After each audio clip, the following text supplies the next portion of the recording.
Descubierto en otros muchos casos, es probable que estuviera casado y que tuviera hijos. Pero lo que nadie duda es que era un hombre con una enorme necesidad de salir y matar, y además de conseguir una satisfacción sexual. Y eso es lo que hacía.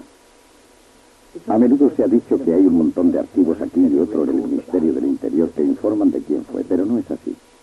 Si existen, yo nunca los he visto, y puedo asegurar sin temor a eso. En Scotland Yard no guardamos ningún informe que no diga quién fue Jack el Destripador. No lo sabemos, nunca lo resolvimos.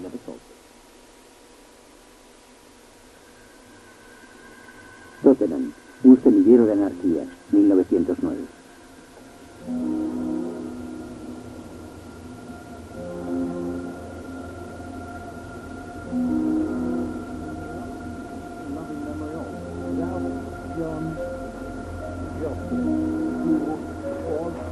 Estamos aquí recordando a Ralph John Jocelyn, que fue herido de muerte el 23 de enero de 1909 a la edad de 10 años. Este monumento fue erigido por sus compañeros del colegio en Idesmith. Una mañana muy fría de enero de 1909, hacia las 10:30 de la mañana, y como era habitual en la fábrica de goma de Sherman en Stern Road, Tottenham, las nóminas eran conducidas desde el banco en Hackney a la fábrica por el chofer del propietario.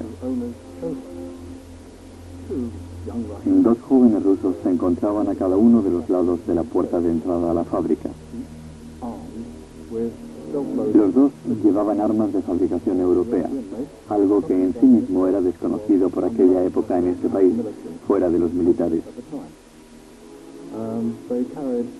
También llevaban un montón de municiones. Esto era frecuente entre los anarquistas cuando realizaban uno de estos robos.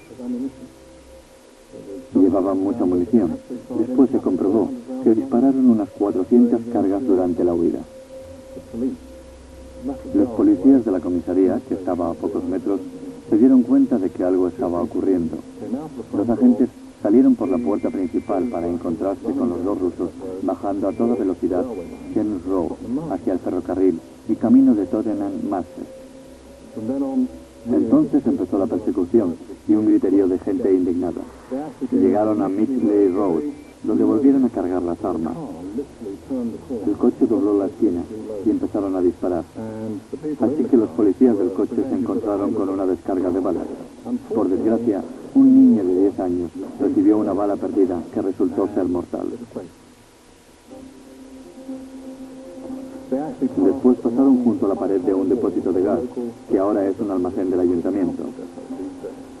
Allí el agente Tyler se acercó hasta estar a unos 25 metros de ellos. Paul Heiser se dio la vuelta y disparó.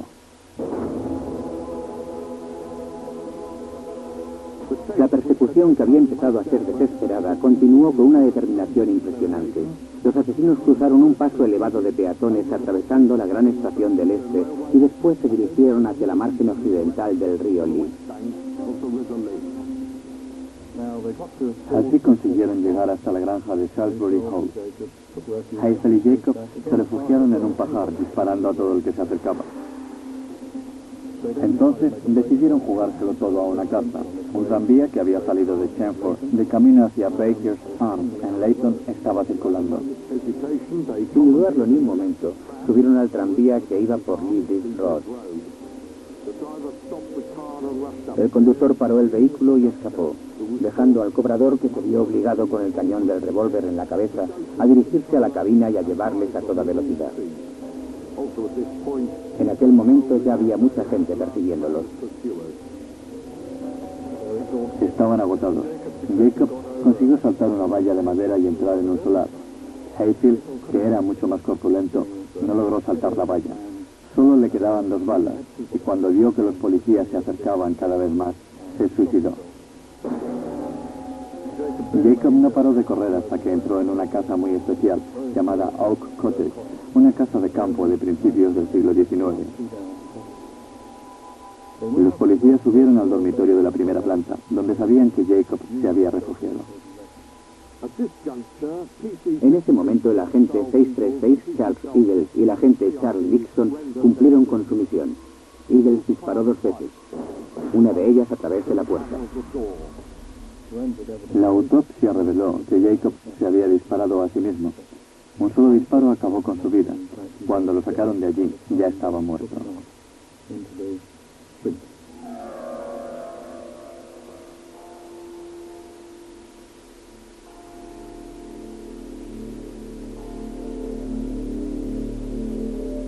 Dr. Crippen, envenenador atrapado por el telégrafo, 1910.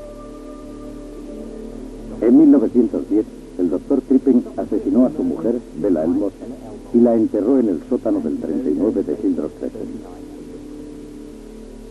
Esta es la pala que utilizó para excavar el suelo del sótano y, al parecer, fue la misma usada por la policía meses más tarde para desenterrar el cadáver.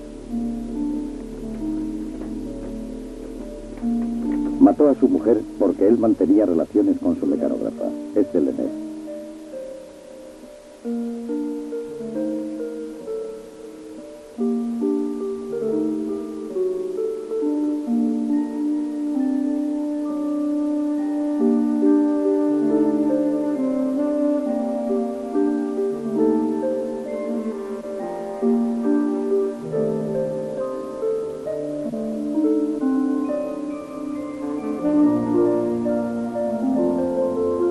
El doctor Crippen, que vivía en el número 39 de Hildreth Crescent, Cadentown, asesinó a su esposa y se marchó con Ethel Lenez a Bélgica, donde subieron a bordo de un barco con destino a Canadá. El capitán Kendall del Montrose empezó a sospechar de un hombre y de su supuesto hijo. La sospecha le hizo enviar un telegrama a Londres. Lo que resulta interesante de este caso es que fue la primera vez que un crimen era resuelto utilizando la telegrafía sin hilos.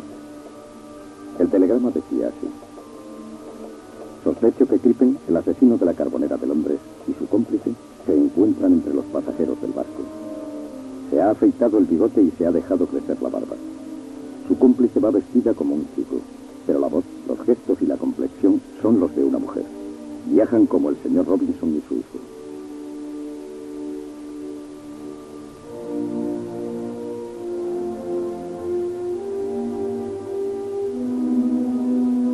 El inspector jefe Dew tomó el paquebote más rápido y llegó a Canadá, haciendo que el barco se detuviera en Father Point.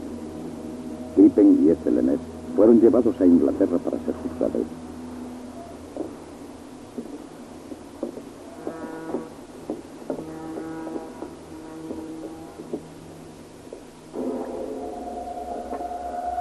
Cuando la policía llegó al número 39 de Hildreth Crescent, descubrió los restos de la señora Crippen.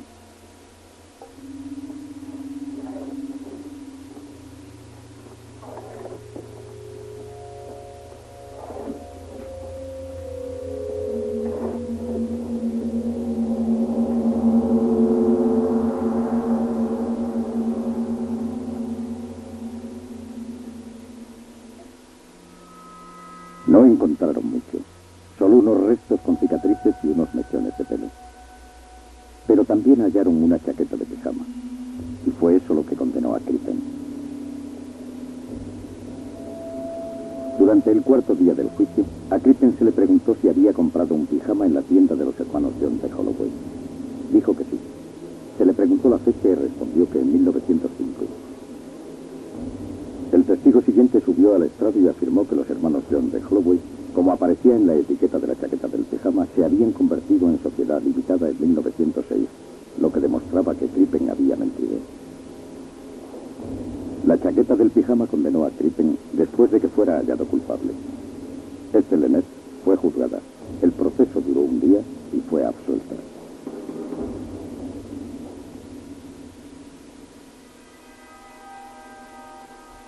Pies de franela, robos en bicicleta, 1937.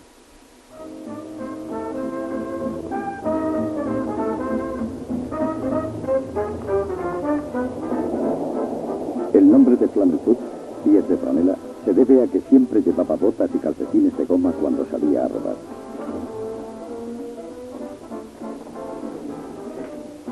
Estamos en 1932, cuando comenzó a operar en la zona de Londres. Solía ir en el suburbano a todas partes de los alrededores. Al llegar, robaba una bicicleta. Sus habilidades como ladrón eran notables porque su equipo era muy sencillo. No No tenía muchas herramientas como taladros o perdiquíes, sino instrumentos pequeños y compactos que resultaban muy fáciles de ocultar. Las ganzúas servían para abrir las cerraduras. Con un poco de suerte abría cualquiera de ellas.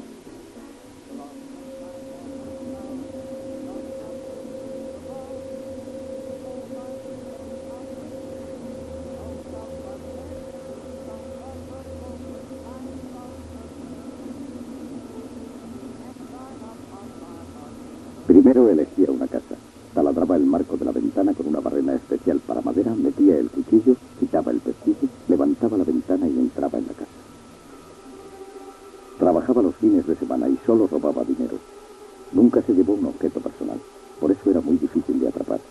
Y eso le permitió seguir actuando durante 5 años. Estaba volviendo locos a los policías. Tenían un plano en el que se mostraban los lugares donde había estado, donde se había encontrado una bicicleta robada y otros detalles. Le atraparon una noche cuando una de las patrullas estaba trabajando. Un agente debió robar una bicicleta. Le detuvieron y acabó en la cárcel. Le condenaron a 5 años y cuando salió se trasladó a Northampton, donde estuvo trabajando una temporada y donde murió de tuberculosis 5 años después. Nunca volvió a cometer otro delito. Fue un hombre muy interesante porque durante los años 40, 50 y principios de los 60 a los policías se les enseñaba en qué consistía el robo con escalo, poniendo como ejemplo a Flannel Foot, pies de franela. Hay, el asesino de los baños de ácido, 1949.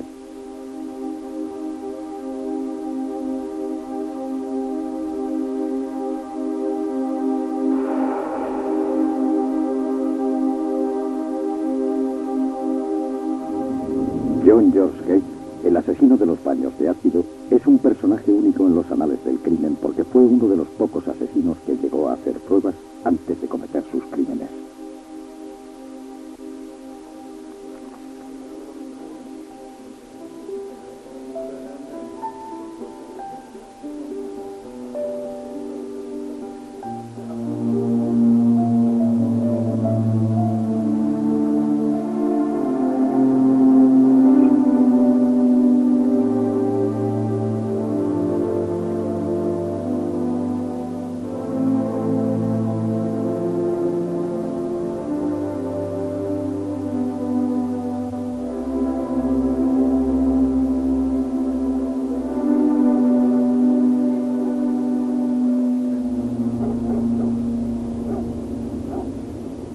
Llevó a la señora Durand Deacon a la calle Leopold Road en Crowley y la mató.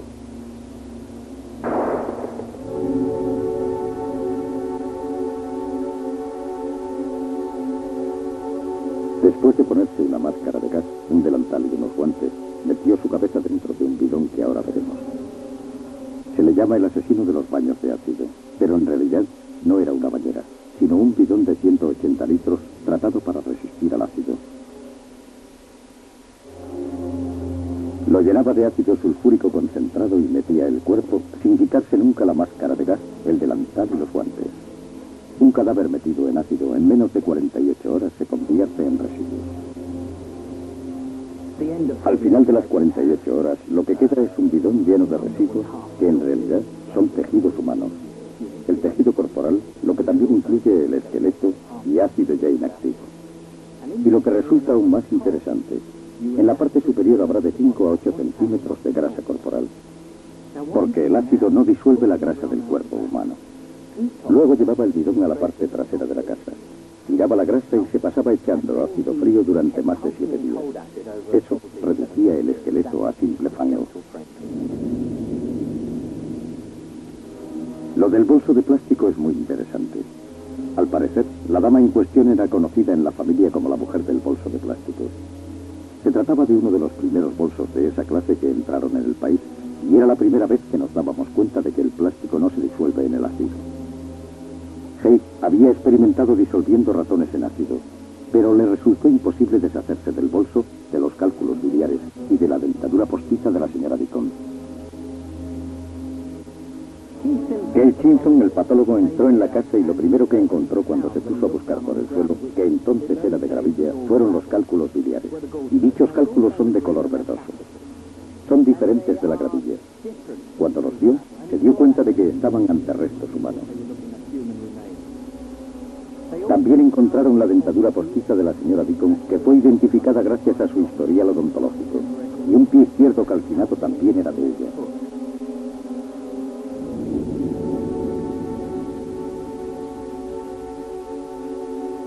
John George Hay alegó estar loco. Su propósito no era otro que librarse de la horca, pero el juez no lo admitió y fue acusado de asesinato. Fue hallado culpable y condenado a muerte.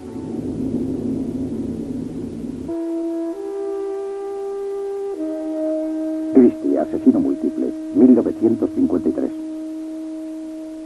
Christie era un reservista que trabajaba en la comisaría de policía de Harrow Road. Fue despedido de su empleo por molestar a las mujeres en la cantina.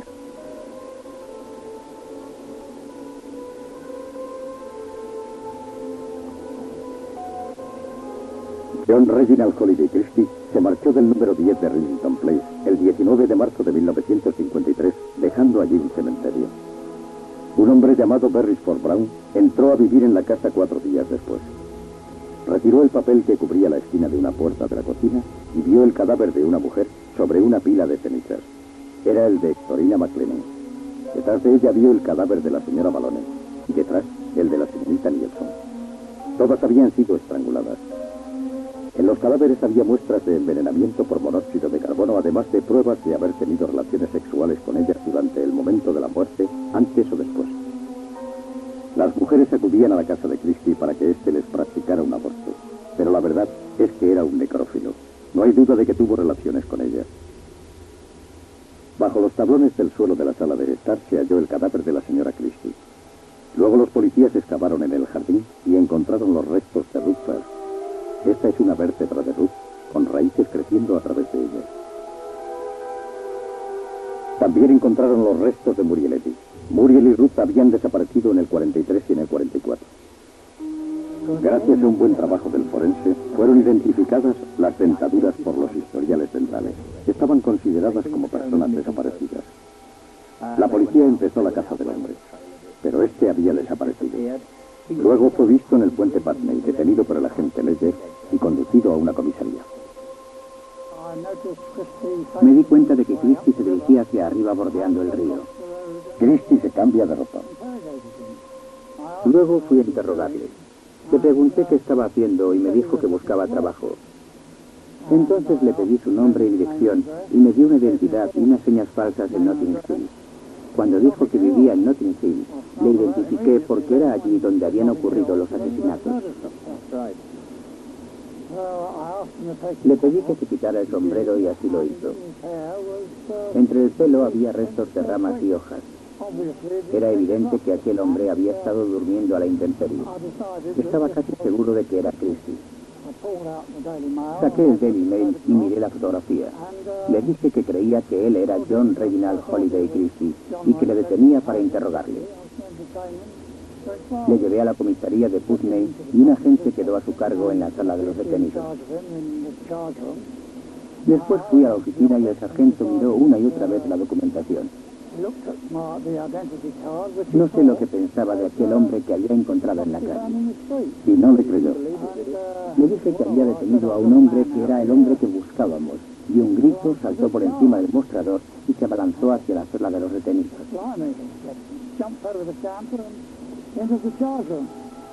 Empleado acusado de la matanza de la Casa del Horror. En aquella época, esa zona estaba llena de delincuentes. Recuerdo que en una ocasión estuve persiguiendo a un hombre al que había visto robar en una tienda en la esquina de St. Mark's Road, muy cerca de Rillington Place. Le seguí hasta que entró en el número 10 de Rillington Place y lo detuve en la casa de Christie. Recuerdo que hablé con Christie y le dije que había detenido a uno de sus inquilinos. También le hablé del olor tan repugnante que había en su casa. Él me contestó que eran los malditos inquilinos del piso superior. En aquel momento no me di cuenta de que estaba en la sala de estar con su mujer, descomponiéndose debajo de los tablones del suelo sobre los que nos encontrábamos. La casa estaba dividida en 3 apartamentos, donde Christie era el bajo, ¿no era así? Sí. Y mientras usted salía por la puerta trasera para ir al jardín, pasó al lado del lavadero donde se encontraron los cuerpos del caso Evans. Sí, detrás de un montón de leña apilada contra la puerta del retrete. Allí encontré esta pequeña e interesante prueba.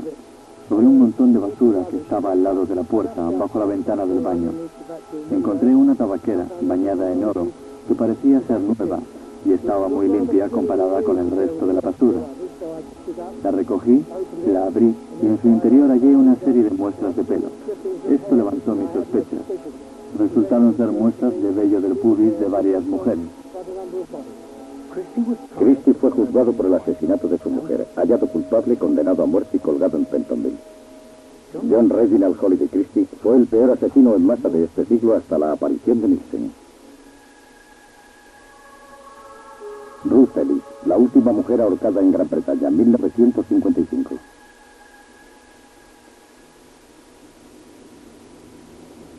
El 21 de junio, Ruth Ellis fue hallada culpable de asesinato en el Old Bailey y condenada a muerte de acuerdo con la ley. Fue ejecutada el 13 de julio y la conciencia de Gran Bretaña se sintió conmovida.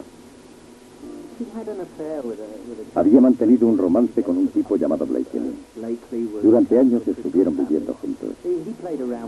Blakely provenía de una buena familia y se dedicaba a pilotar coches de carrera sin éxito, aunque no renunciaba a ello. Ruth era camarera de un club en Kensington. Poco a poco, su relación fue llegando a un punto muerto. En cierto momento, él la abandonó, pero Ruth no dejaba de perseguirle y de tratar de que volviera con ella. Un día, Ruth fue al club Macdala, donde él estaba tomando una copa. Cuando salió del local, Ruth le disparó 6 veces con el arma que estaba detrás de él.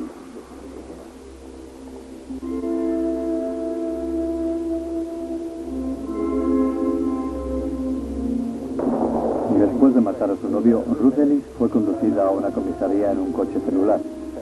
Allí me hice cargo de ella por primera vez.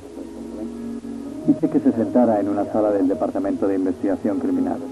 Me aceptó un cigarrillo y recuerdo que estaba muy tranquila. Hablando con ella tuve la impresión, que confirmaría más tarde, de que no le importaba lo que pudiera ocurrirle. Deseaba dispararle. Se disparó y se sentía muy a gusto por haberlo hecho. ¿No estaba preocupada? En absoluto, estaba tranquila, creo que más tranquila que nosotros. Sus palabras la condenaron. Cuando se le preguntó si pretendía disparar contra Blakely, dijo, está claro que disparé para matarle. Y cuando se le preguntó si había disparado el arma que había acabado con la vida de Blakely, dijo que sí.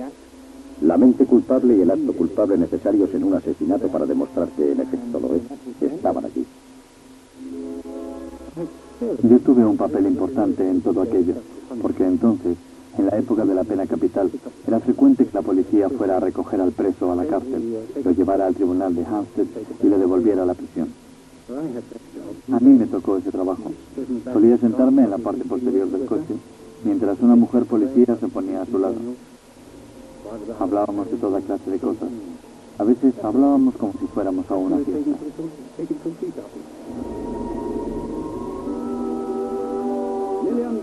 ¿Es civilizado matar por la ley? ¿Funciona de verdad como algo disuasorio? ¿Es justo pedirle a algún ser humano que haga el papel de verdugo? Y si la ley dice que sí, hay que rechazarlo solo porque el asesino sea una mujer.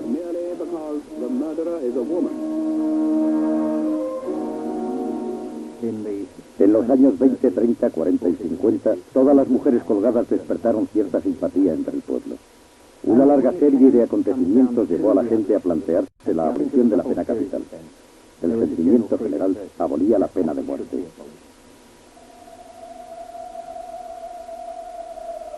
El mayor robo a un tren, 1963.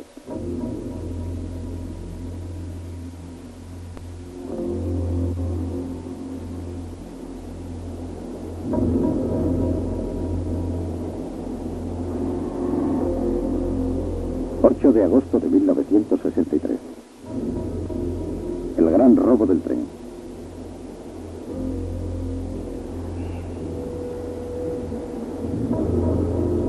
A las 3 de la mañana detuvieron el tren correo que se dirigía a Euston procedente de Escocia en Shears Crossing. Cambiaron las señales. Estaban verdes y las pusieron rojas.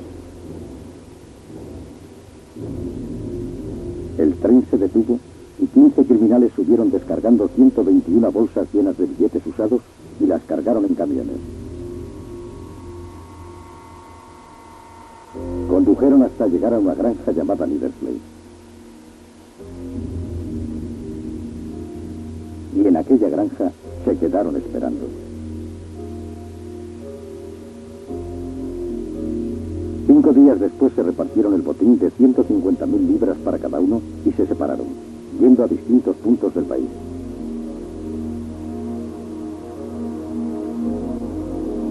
Los agentes de policía y los del Departamento de Huellas Dactilares subieron al tren. Hemos encontrado el escondite de la banda. El grupo de huellas dactilares fue a la granja Liversley. Había huellas en un bote de tomate, las del señor Bitt.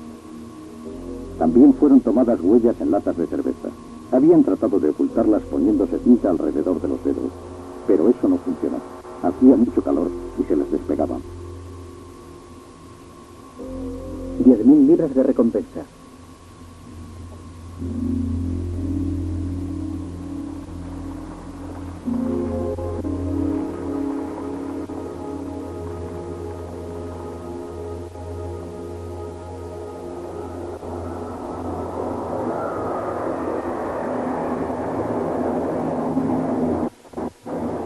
Aunque ya han pasado 25 años, todavía puedo recordarlo como si hubiera sido ayer. Habían puesto un par de guantes de piel encima del semáforo verde como a unos 800 metros detrás del pórtico en Field Crossing. Pusieron 2 pilas de 12 voltios en la luz roja, detuvieron el tren y se encaramaron al vagón de mercancías de valor que está detrás de la locomotora. Lo llevaron hasta abajo, lo detuvieron delante de la pared y luego la emprendieron a chazos. Tardaron 10 o 15 minutos en entrar en el vagón.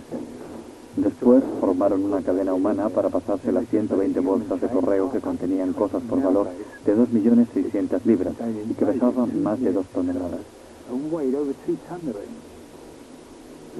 La banda había pasado meses preparando el golpe para encontrar una localización tan cerca de la vía principal. Todo estaba medido a la perfección. Además, nadie se dio cuenta en el momento de que habían elegido una granja fuera en Liversley, a unos 20 minutos de camino, y que se encuentra en dirección contraria a Londres.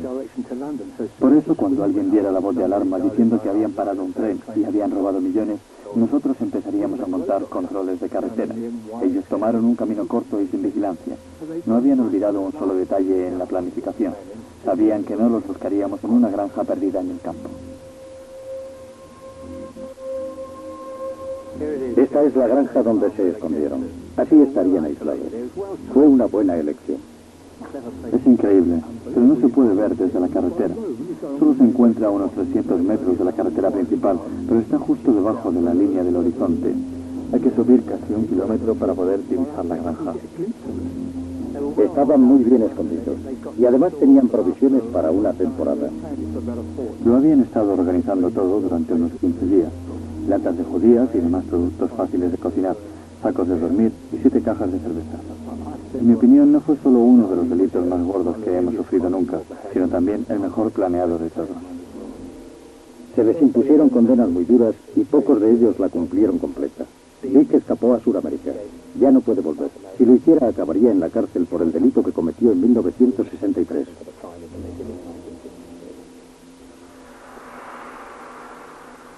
Muerte en la tarde, 1966. Este es un equipo habitual de la policía.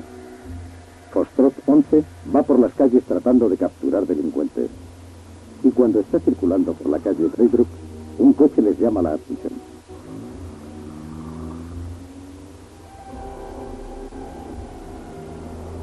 Se acercan.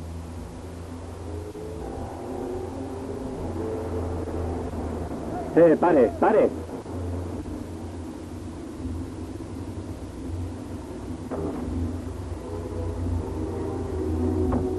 El sargento Heath y Bumble se aproximan al vehículo.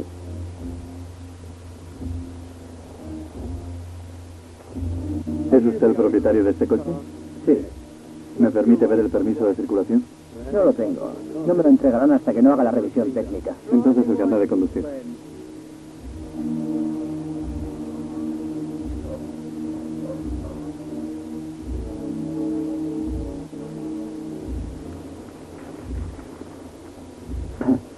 dar cuenta de Lo más probable es que detuvieran el coche para saber qué hacía circulando tan cerca de la cárcel.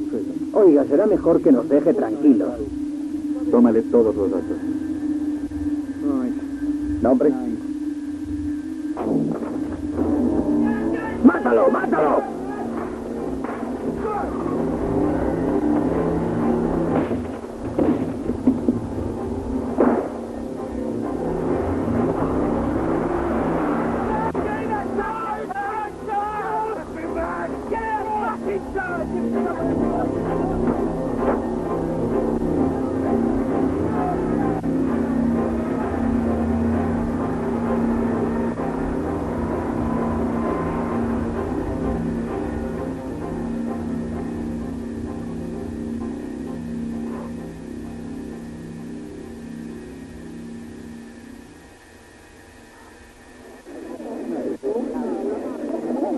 Un transportista recuperó el coche de la policía. Entonces comenzó la caza humana.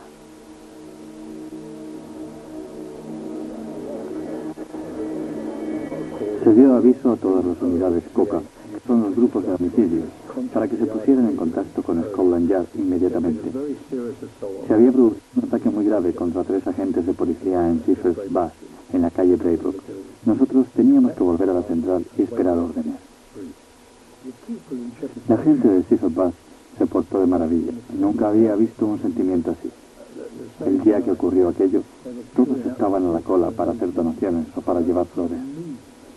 Era imposible moverse de allí, y es que Joe Fox era un tipo muy popular en la zona, y era un buen muchacho. Ya saben, uno de esos que ayudan a cualquiera, que se desvive por sus vecinos, que hace lo que sea. Los 3 eran muy buenos, pero Joe era tan conocido que la gente se subía por las paredes.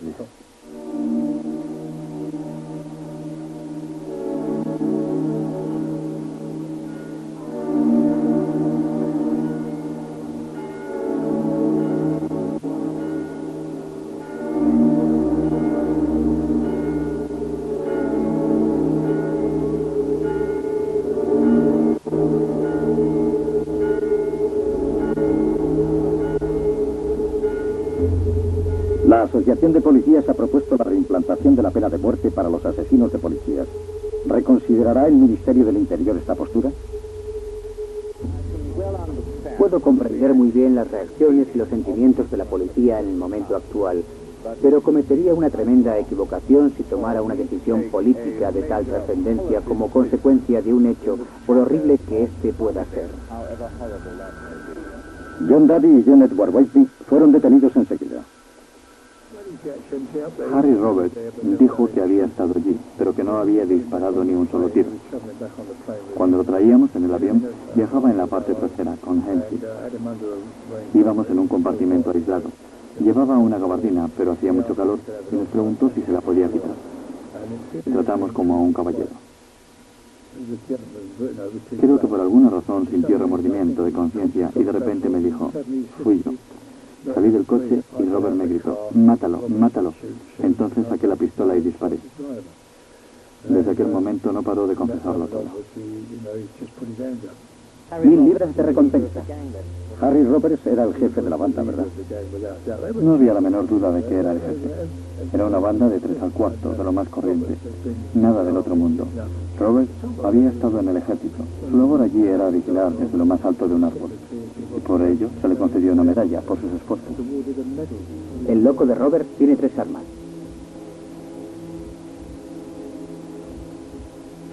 Se montó una impresionante operación para encontrar a Roberts y se empleó un buen número de policías y de perros ayudados por helicópteros para detenerle.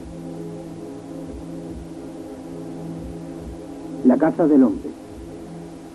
Cuando lo encontramos había cavado una trinchera en medio del bosque de unos 30 centímetros de profundidad y pasó varias semanas viviendo allí. Roberts, Daddy y Whiteley fueron condenados a cadena perpetua con la recomendación de que cumplieran un mínimo de 30 años. Daddy ha muerto en la cárcel.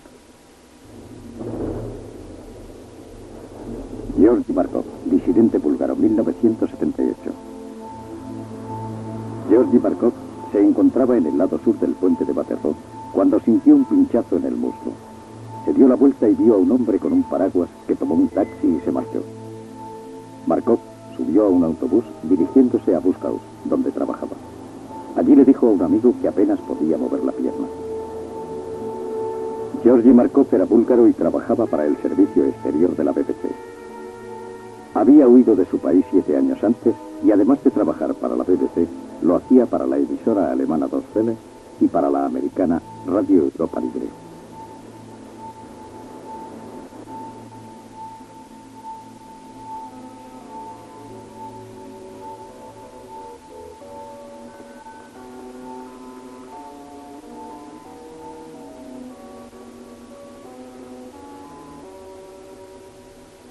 Al observar la parte posterior de la pierna derecha encontraron lo que más tarde fue descrito como un punto rojo rabioso. Él no le dio importancia. Cuando llegó por la noche a casa le dijo a su mujer que se sentía mal. Llamó al médico y este dijo que era catarro, que duerma tranquilo y por la mañana estará mejor. Pero a la mañana siguiente estaba en muy mal estado. Volvieron a llamar al doctor y este diagnosticó una septicemia, envenenamiento de la sangre. A medida que iba transcurriendo el día, su estado fue empeorando hasta el punto de que tuvo que ser trasladado al hospital Saint-Louis de Valmont. Ya estaba en estado crítico.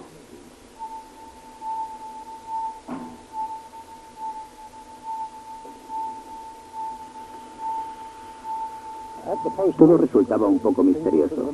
Lo único que se veía era una herida que en realidad parecía producto de la picadura de un insecto, con una zona enrojecida alrededor de un agujero diminuto. Allí no se encontró nada, pero esa parte de su anatomía fue conservada para posteriores exámenes. Fue llevada a Portland Down, a la unidad de investigación química. Allí el doctor David Gore encontró esta bolita diminuta en la superficie de la piel. Luego nos enseñó fotografías tomadas con ayuda del microscopio. Así pudimos ver que la bolita tenía 2 pequeños orificios que atravesaban el centro. La investigación se mantuvo durante años, pero gradualmente todas las pistas se fueron agotando. Yo no diría que el caso esté cerrado, pero lo que sí puedo asegurar es que no se está llevando a cabo una investigación activa en estos momentos. Dennis Nielsen, el carnicero de Muswell Hill, 1983. Dennis Nielsen vivía en el número 23 de Cranley Gardens. Había otros vecinos, pero la casa era casi independiente. Un día se quejó de un atasco en los desagües. Un fontanero limpió las cañerías y sacó 2 cubos llenos de algo que le pareció muy raro. Llamó a su jefe y este le dijo que ya se encargarían del asunto. Cuando volvieron al día siguiente, los cubos habían desaparecido. Para corroborar sus afirmaciones, el fontanero volvió a meterse en los desagües y sacó más trozos de lo mismo. Los llevaron al depósito de cadáveres y allí David Bowen, el forense, dijo que podía ser carne humana cortada en trozos y hervida. No solo dijo que eran restos humanos, además dijo que la víctima había sido estrangulada. Después señaló un trozo concreto de carne y dijo: eso es parte de un cuello humano, y se nota que hay una marca en él.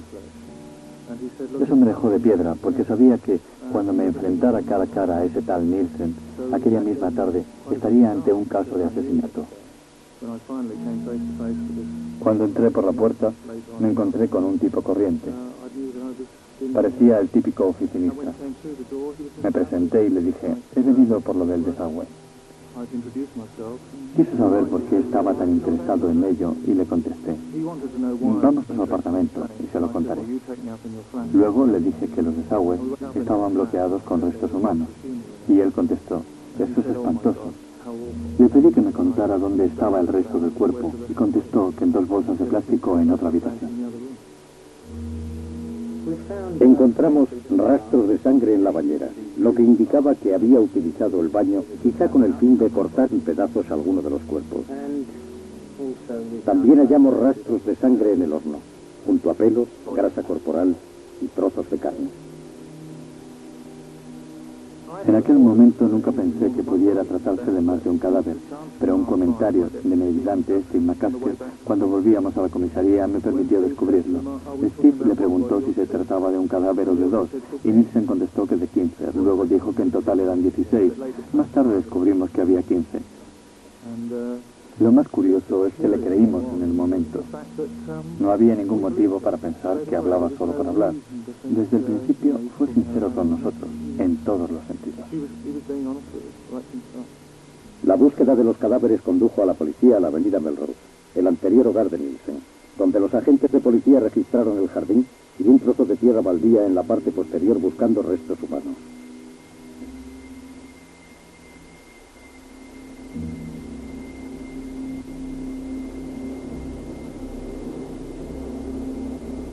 ¿Cuándo vino Nielsen a vivir aquí? Fue en noviembre de 1975. Vino con un tipo al que llamaba Twinkle. Era un amigo homosexual y estuvieron viviendo juntos aquí durante unos 18 meses. Pero cuando Twinkle se marchó, ya había estado manteniendo relaciones con otro par de tipos durante un periodo de 18 meses.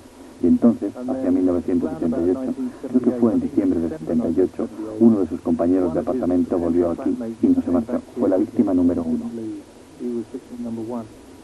¿A cuántos mató aquí? A 12 en total. Durante unos 4 años fue almacenando sus cadáveres en una habitación del piso bajo, donde están las contraventanas. Solía guardar a 4 o 5 a la vez debajo de los tablones del suelo, hasta que ya no quedaba sitio para meter a otro. Así que tenía que sacarlos y después quemarlos encendiendo una hoguera en el jardín trasero. En total llegó a hacer 3 hogueras, 2 en el jardín y la otra aquí fuera.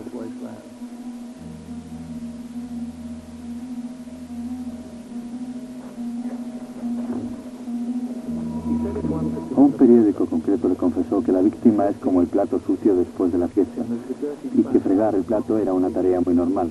No pudimos encontrar ningún motivo para sus acciones.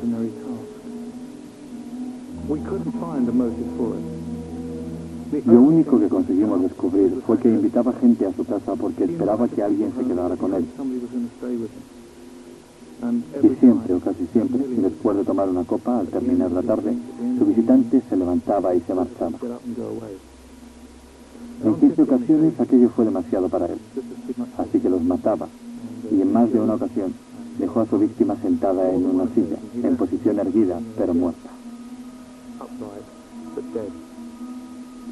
Tal vez pensara que al volver a casa al día siguiente encontraría a alguien, aunque estuviera muerto. No lo sé. Se declaró culpable, pero afirmando que tenía perturbadas sus facultades mentales. Estoy loco cuando asesino, dijo, pero perfectamente cuerdo antes y después. El juez no lo admitió, y Nielsen fue acusado de asesinato en primer grado, hallado culpable y condenado a 25 años de cárcel. Me sorprendió que escribiera que no tenía lágrimas para sí mismo, ni para sus víctimas, ni para sus familiares y amigos.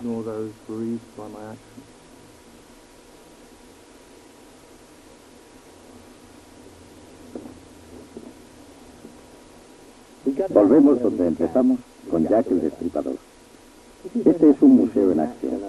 El año pasado recibimos un sobre marrón que contenía papeles referentes a los archivos del Destripador.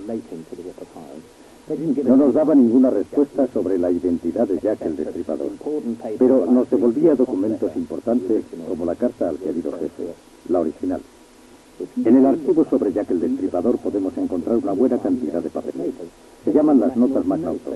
Fueron escritas por McNaughton, el comisario, 5 años después, y en ellas identifica a 3 personas. A un hombre llamado Ostro y a otro llamado Kosminski. Los dos tenían tendencias homicidas y ambos fueron encerrados en manicomios. Pero es el tercero el que intriga a los detectives, un hombre llamado Morton Drewitt. Desde el punto de vista del detective y por las pruebas circunstanciales, Drewitt fue el asesino. Dudo mucho que lleguemos a descubrir quién fue en realidad. A no ser que llegue otro sobre marrón a Scotland Yard con más papeles que nadie vio antes.